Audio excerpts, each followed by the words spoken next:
మన భారతీయ సంప్రదాయంలో ప్రతి ఇంట్లో తులసి చెట్టు పెట్టుకుని ఆ తులసి చెట్టు చుట్టూరు 3 ప్రదక్షిణలు చేసి తులసి చెట్టుకి ఒక నమస్కారం పెట్టి తులసి కాస్త ఆకుల్ని మనం ఒక 3-4 రోజు తినే ఆచారం అనేది వచ్చింది.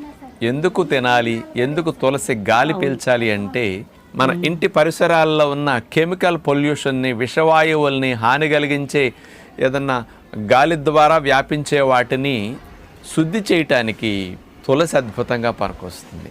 అందుకని ఆలయాల్లో తులసి మాలలు ఎక్కువ వేస్తారు. ఎందుకంటే అందరూ ఒక చోట వచ్చి ఆ గర్భగుడుల దగ్గరగా నుంచున్నప్పుడు ఒకరు వదిలినవి అనేకం మరొకరు పీలుస్తుంటారు. గాలిలో ఉండే క్రిములు లాంటి వాటిని కూడా సంహరించడానికి ఆ తులసి గాలి అనేది అద్భుతంగా క్రిమి సంహారక శక్తిని కలిగి ఉంటుంది, విషవాయువుల్ని హరించే శక్తి కలిగి ఉంటుంది. భోపాల్లో విషవాయువులు వచ్చి ఎంతోమంది ప్రాణాలు కోల్పోయినప్పుడు తులసి పుల్లలతో హోమం చేసే ఇంట్లో